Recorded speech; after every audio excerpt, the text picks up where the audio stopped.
అయితే ఆకలి.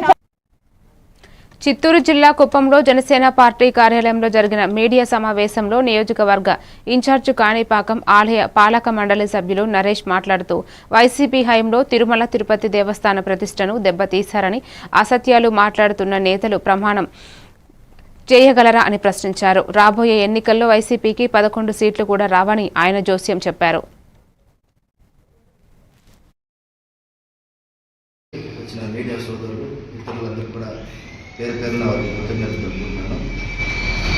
ఈరోజు ముఖ్య ఉద్దేశం మీడియా ఒక సమావేశం ముఖ్య ఉద్దేశం తిరుమల తిరుపతి వెంకటేశ్వర స్వామి మహాప్రసాదం తిరుమల లడ్డు కల్తీ జరగడం మనందరికీ తెలిసిన విషయమే.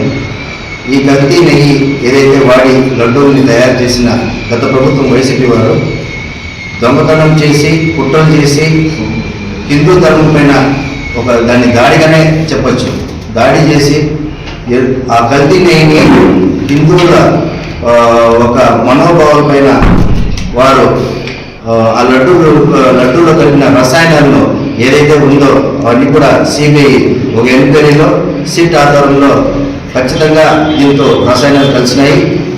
ఆవు పాలు కానీ నెయ్యి కానీ వెన్న కానీ ఏమీ లేకుండానే రసాయనంతో పూర్తి కెమికల్స్ ఉన్న నెయ్యిని లడ్డు తయారీలో వారు వినియోగించి వారు ఎవరైతే వైసీపీ వారు ఉన్నారో అప్పటి పాలకులు వారందరూ కూడా వాళ్ళ జోబులు నింపుకోవడానికి ఈ యొక్క